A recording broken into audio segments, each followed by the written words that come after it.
ملک میں ممکنہ حد تک مذہب کا استحصال کیا جاتا ہے، اس لیے کہ ہر مذہبی آدمی خپتی ہے، اسے طبعی طور پر مالی خولیا ہو گیا ہے، وہ پاگل بن گیا ہے، وہ توجہات اپنی ذات کے لیے مرتکر کرتا ہے، جو اٹھتا ہے جماعت بنانے کی فکر میں لگ جاتا ہے، ہر کوئی امیر المملکت اور امیر المسلمین کے خواب دیکھنے لگ جاتا ہے۔ یہ کیسا احساس ہے؟ تبلیغیوں کو دیکھ لیں، وہ کیوں کعبہ کے مقابلے میں ایک نیا کعبہ تشکیل دے رہے ہیں؟ ان کا کیا مقصد ہے؟ اب ایک شخص کہتا ہے کہ چلو کعبہ نہیں جا سکا، رائے ون ہی ہو آئے۔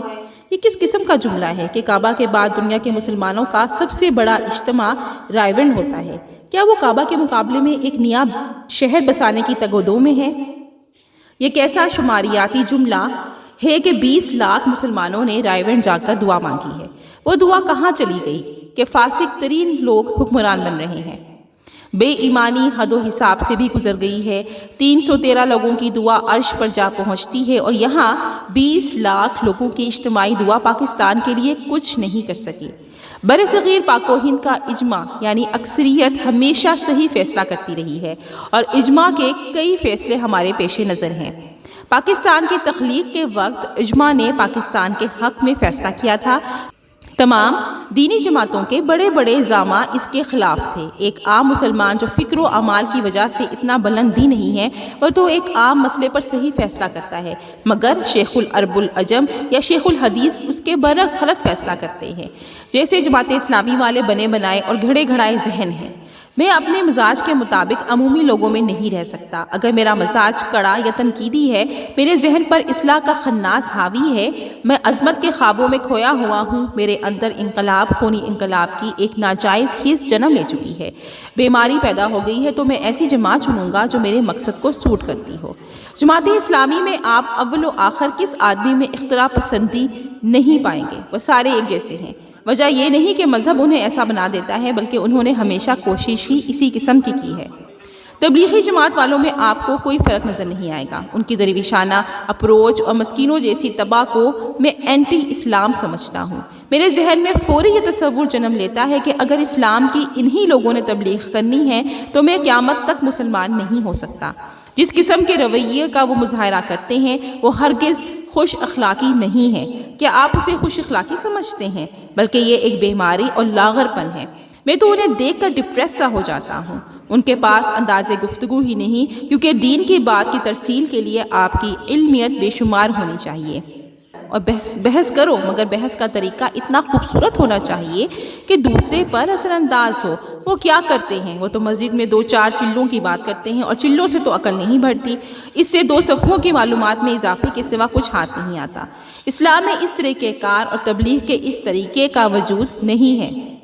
میں کوئی حتمی رائے دینے یا ٹھونسنے کی کوشش نہیں کر رہا، لیکن جس قسم کا وہ رویہ رکھتے ہیں، اول تو اس قسم کا تبلیغی ڈھانچہ یا 4 ماہی چلوں کا نظام اسلام میں کوئی معنی نہیں رکھتا، نہ وہ کبھی جگہ بنا سکے گا۔ یہ زیارت کی پرانی تاریخ ہے جو انگلستان میں بھی چلتی رہی ہے اور بعض دوسری جگہوں پر بھی۔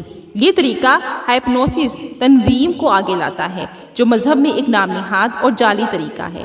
حشیشین کا بھی یہی تطیرہ تھا، اور ابھی بھی تمام انتہا پسند مذہبی جماعتوں کا یہی طریقہ کار ہے۔ مجھے یقین نہیں آتا کہ میں رائے ون جا کر دعا بھی مانگوں تو میری سزا میں کوئی کمی ہو جائے گی۔ یہ اجتماعی دعا کی بات کرتے ہیں، آج تک اجتماعی دعا کس کی قبول ہوئی ہے جبکہ آپ میں صاحب دعا ہی موجود نہیں ہے؟ مجھے تبلیغ والوں سے قطعی عداوت نہیں ہے، ذہنی اور فکری طور پر میں انہیں قبول کرتا ہوں، مقصد اسلام تو صرف اللہ ہے۔ تم میں کون یہ اعلان کرتا ہے کہ میں اللہ کا شناسہ ہوں؟ جماعت اسلامی میں کوئی ایسا شخص ہے جس کا یہ نعرہ ہو کہ میں خدا شناس ہوں؟ کسی بھی فرقے اور تنظیم میں اللہ کے تصور کا ادراک ہی نہیں ہے۔ وہ کس طرح اسلام کی خیر مانگ سکتے ہیں؟ ان کے ہاں صرف اللہ ہی غائب ہے، باقی سب کچھ حاضر ہے۔ خدا ان کے درمیان کسی قسم کا نشان اور وجود نہیں رکھتا۔ 2000 کا جمگھٹا ادھر لگا ہے، 5000 کا لشکر ادھر بیٹھا ہے، یہ سب کیا ہے؟ مجھے افسوس سے کہنا پڑتا ہے کہ جیسے اکرام ایوان اعلان کرتے ہیں 5 لاکھ ادھر ہیں اور باقی 5 کروڑ پیچھے بیٹھے ہیں، اتنے عظیم مذہب کے پیروکار اتنا بڑا سفید جھوٹ بھی بولتے ہیں۔ نہ ادھر 5 لاکھ تھے، نہ ادھر 5 کروڑ کا جمع غفیر تھا۔ مذہب کے بڑے سٹار اتنے غیر مصدقہ بیان دیں تو نچلے لوگوں میں جس جھوٹ و کس بیانی کا حساب کیا ہوگا؟ اگر اپروچ بھی ناقص ہو اور پہنچ بھی نہ ہو تو ہم ان مسلمان رہنماؤں اور لوگوں کے ساتھ کیا کریں گے؟ میں کیوں کسی کی پیروی کروں یا اسرار کے پیچھے چلوں؟ میں ان پر اعتراض نہیں کرتا، ان کے دعوے کو ہرگز رد نہیں کرتا، لیکن مجھے یہ ثابت کر کے دکھائیں کہ یہ نبی کریم صلی اللہ علیہ وآلہ وسلم کا اسوہ حسنہ تھا، یہ ہمارا نصاب ہے اور ہم نبی صلی اللہ علیہ وسلم کے نصاب کے عین مطابق ہیں۔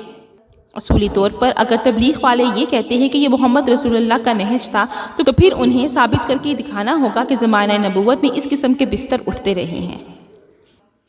زمانہ نبوت میں حضور اکرم صلی اللہ علیہ وآلہ وسلم عالی مرتبت نے حفاظ و کرام گروہ کی شکل میں نہیں بلکہ ایک ایک کر کے بھیجے ہیں۔ اگر گروہ کی شکل میں بھیجے بھی ہیں تو ان کے نتائج اتنے غلط نکلے کہ ایک جگہ پوری 80 حفاظ مارے گئے۔ اس پر نبی کریم صلی اللہ علیہ وآلہ وسلم نے منع فرما دیا۔ مدینہ منورہ میں لوگ آتے تھے، وہ ایک علمی اور دینی اکیڈمی تھی۔ بہت سارے صحابہ کرام رضی اللہ عنہ کے جانی نقصان ہونے پر نبی کریم صلی اللہ علیہ وسلم کو گہرا رنج ہوا۔ یہی وجہ ہے کہ اسلام میں قنوت نازلہ کا نزول ہوا۔ خداوند کریم نے بہت بڑے نقصان کے ذریعے ہمیشہ کے لیے اس طریقے سے باز رکھنے کا حکم بھی دیا۔ یہ خدا کا انتخاب ہے کہ کس نے اللہ کی طرف آنا ہے، کس نے نہیں۔ آپ کو انتظار کرنا چاہیے کہ لوگ آپ کے بارے میں جان جائیں، پھر در مصطفیٰ پر آئے، وہاں آ کر علم سیکھیں، واپس جائیں اور باقی قوم کی رہنمائی کرے۔ ایک ایسا واقعہ جس کے بعد کیا تبدیلی آئی ہم دیکھتے ہی نہیں۔ اس حادثے کے بعد یہ نظام ہی ترک کر دیا گیا۔ تب حضور اکرم صلی اللہ علیہ وآلہ وسلم کے زمانے میں حفاظتی انتظامات کیے گئے۔ لوگ مدینے میں آتے تھے، سبق لیتے، تربیت حاصل کرتے اور بعد ازاں چلے جاتے۔ ایک ہی قبیلے کے لوگ آتے، سیکھتے، واپس جاتے اور جا کر تعلیم دیتے۔ اس طرح کبھی نہیں ہوا کہ امریکہ جائیں اور وہاں تبلیغ کریں۔ کیوں جائیں؟ کیا وہاں ان کی زبان آتی ہے؟ کلچر سے متعارف ہیں؟ وہاں کے انداز و ادا کا علم ہے؟ آپ وہاں پر تان و تشنیع کا سبب بن جاتے ہیں۔ وہ آپ سے متاثر بھی نہیں ہوتے، آپ دنیا کو تماشا لگتے ہیں۔ ان کے کلچر اور تہذیب کے سامنے آپ اس بات پر ناز کر رہے ہیں کہ ہم نے 5000 مسلمان بنا لیے۔ ٹھیک ہے، لیکن ہندو راج نے 5 لاکھ ہندو بنا کر کیا ہے۔ حال ہی میں وہاں ایک بدھسٹ گیا، اس نے امریکہ میں 10 لاکھ انسان اپنے ساتھ ملا لیے۔ وہ ایک ایسی ہی 3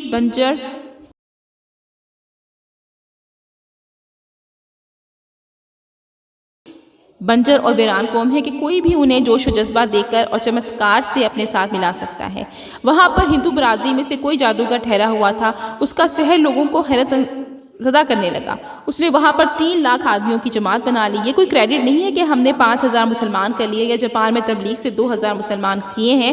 اگر یہ حقانیت کا ثبوت ہے کہ تم نے 5000 مسلمان کیے ہیں تو پھر اس ہندو جوتشی کو داد دے جس نے 5 لاکھ ہندو بنا لیے۔ میں کہتا ہوں 20 لاکھ تبلیغی پاکستان میں موجود ہیں، مجھے تو کسی قسم کی پاکستان میں کوئی تبدیلی محسوس نہیں ہوتی، کوئی واضح فرق نظر نہیں آتا۔ بدقسمتی سے لوگوں کے اندر قلوب کی تبدیلی نہیں آئی۔ یہ تو عیسائیت کی طرح ایک فلسفہ تلافی ہے، یعنی نجات کا فلسفہ۔ ہم میں سے جو جتنا بڑا مجرم اور گنہگار ہوتا ہے وہ اس میدان میں اپنا جرم دھونے جاتا ہے یا تبلیغ کے ذریعے اپنا جرم دھونے کی کوشش کرتا ہے۔ یہ تو ازالے کا فلسفہ ہے۔ میں مصر ہوں کہ تبدیلی کیوں نہیں آتی۔ میں کسی چیز کا دعویٰ نہیں کرتا، لیکن میرے شاگردوں میں سے کوئی اگر ایسی چیز موجود ہو تو وہ تبدیلی لے آئے گا۔ جہاں کہیں میرے احباب موجود ہیں ان میں احساس ذمہ داری اور جواب دہی کا عنصر بدرجہ عدم موجود ہے۔ وہ جہاں جاتے ہیں کار خیر کرتے ہیں۔ کیا میں ان کی برائی نہیں دیکھتا؟ وہ اکمل اور کامل نہیں ہے، وہ میری طرح ہیں، اتنے کمزور کے جیسے تھے یا جتنے تھے، لیکن ان میں کچھ کرنے کا احساس ذمہ داری ضرور موجود ہے۔ وہ جہاں جاتے ہیں خوش اسلوبی سے کام کرتے ہیں، تبدیلی محسوس ہوتی ہے۔ یہ تبلیغی کہاں جاتے ہیں؟ خرقابی دریائے آفات تو نہیں ہو جاتے؟ یہ کدھر جاتے ہیں؟ مجھے بتائیں کہ وہ کہاں ہیں۔ وہ اپنے علاقوں میں محسوس کیے جانے چاہیے۔ تبلیغ کا اصول سب سے سنہری ہے۔ حضور عالی مرتبہ صلی اللہ علیہ وآلہ وسلم کے آغاز سے ہی معلوم ہوتا ہے کہ جس معاشرے میں وہ امین و صادق کے لقب سے موسوم ہیں وہاں جا کر تبلیغ دین کا فریضہ سر انجام دیتے ہیں، بلکہ پہلے استفسار کرتے ہیں کہ آپ کو مجھ پر اعتبار ہے کہ نہیں، کیا میں امین ہوں کہ نہیں، صادق ہوں یا نہیں۔ میرے پاس سال بعد کوئی آدمی تبلیغ کرنے آ جائے تو مجھے قطعی طور پر علم نہیں ہے کہ وہ چور ہے، نیک ہے یا بد ہے، بزرگ ہے یا عابد ہے۔ وہ جس آدمی کی خبر ہی نہیں رکھتا کون ہے، کہاں سے آیا، اس کا مقصد کیا ہے، میں اس پر کیسے اعتبار کر لوں۔ تبلیغ کے لیے ایک علاقہ طے کیا جاتا ہے۔ میں یہاں ایک جگہ بیٹھا ہوا ہوں، لوگ میرے پاس آتے ہیں، انہیں پہلے پوچھنا پڑتا ہے کہ پروفیسر صاحب آپ سے کتنا فراڈ ہوتا ہے، انہوں نے کس کس کے ساتھ زیادتی کی۔ نقاد آئیں گے، لوگوں سے بار بار پوچھیں گے، میرے ماننے والے 10 آتے ہیں تو نہ ماننے والے 20 آتے ہیں، کیونکہ وہ ہمیشہ دیکھنے اور مشاہدہ کرنے کی فکر میں رہتے ہیں۔ وہ ہر لحظہ مطالعہ اور مشاہدے کے عادی ہوتے ہیں۔ میں یہاں الیکشن لڑا ہوں تو اخبار والوں نے مجھ پر ایک پورا ضمیمہ لکھ دیا۔ یہ جماعت اسلامی کا اخبار تھا۔ اس نے لکھا کہ پروفیسر صاحب کو نااہلی کی وجہ سے لاہور سے نکال دیا گیا، لیکن میں ایسی چیزوں کی ہرگز پرواہ نہیں کرتا۔ اگر لوگ مجھ پر یقین کرتے ہیں، اظہار رائے کی آزادی رکھتے ہیں، تو وہ ہمیں منتخب بھی کر سکتے ہیں۔ اگر آپ کے پاس کسی شہر کا مسافر آئے اور پوچھے کہ مجھے پروفیسر صاحب کے پاس جانا ہے، 4 معززین کا تو مجھے علم نہیں جو میرے خلاف ہے، لیکن آپ یہ ضرور دیکھیں گے کہ ایک سادہ لو آدمی کے دل میں میرے لیے کیا تصور ہے۔